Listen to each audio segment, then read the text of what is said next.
Brilliance Audio. Good Catch by Jennifer Bardsley. Performed by Emma Love and Rudy Sanda. Attending a wedding was the last thing Marlo Jonas wanted to do the day after a breakup. Yet, here she was in the middle of the Harper Landing Yacht Club, sitting next to the empty seat where her boyfriend, Ryan, was supposed to be. Ex-boyfriend. Last night, after she had finished teaching spin class, Marlo had driven over to Bellevue to surprise him with a Halloween gift. As she'd walked up to Ryan's apartment building, she'd glanced up at his balcony and caught him making out with a redhead in a miniskirt. Marlo had been so startled that she'd dropped the jack-o'-lantern she'd carved onto the pavement, splattering pumpkin pieces across her favorite leggings. Marlo knew she shouldn't have let the Lululemon sales clerk talk her into buying white pants. What a mistake. 12 hours later, it was still easier to focus on her poor choice in legwear than her horrible track record with men. Hopefully bleach would get those stains out.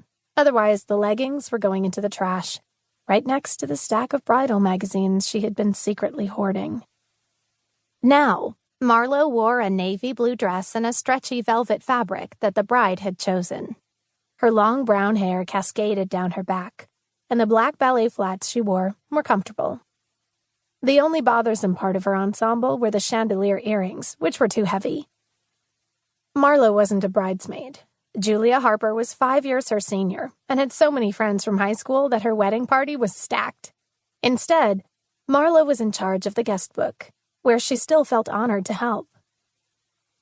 Marlo was Julia's bar fitness instructor at the Cascade Athletic Club, and they'd known each other for years. Marlo took a long sip of water and stared up at the head table where Julia and Aaron gazed at each other adoringly, huge smiles on their faces. Aaron's infant nephew, Jack, was in a high chair next to them, attended by one of the many bridesmaids. Marlo sighed without meaning to, and looked back at her water glass.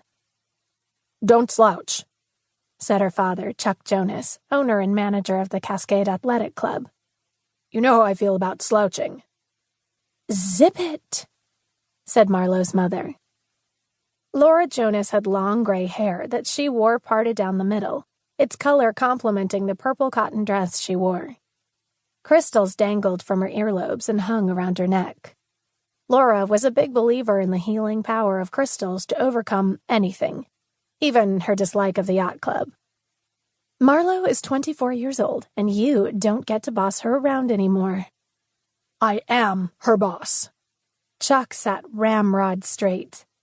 "And it reflects poorly on the club when our Pilates instructor slouches."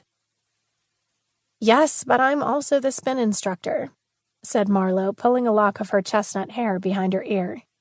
"I hunch over my bike all the time." She didn't intend to be impertinent, but at least one of her parents had raised her to stick up for herself. "I'd have better posture if I weren't so exhausted. Have you given Dahlia her hours back like I asked? I can't keep teaching 5 classes a day. You're putting me at risk for another injury." "Don't be ridiculous." Chuck waved his hand in the air like he was brushing the notion aside. In the past few months, he'd doubled Marlo's workload. Unlike the other fitness instructors who earned by the hour, Marlo was on salary and took home the same paycheck no matter how many classes she taught. "The added exercise has been good for you. It combats all the carbs you've been eating since you quit dancing." He pointed at Marlo's bread plate, and she was thankful the other guests couldn't hear his disparaging comment over the loud music. "I would never have quit ballet." Marlo slumped forward for a second before she sat up straight again. "I had a career-ending injury. There's a difference." Marlo winced, remembering how her torn ACL had ruined her first and last season with Seattle's Pacific Northwest Ballet Company. "The double class load at the gym isn't good for me. My physical therapist says I have to be careful with my knee." Marlo stretched her leg out underneath the table and flexed her foot. "Plus, I've been so exhausted that I haven't had any time for myself or my relationship."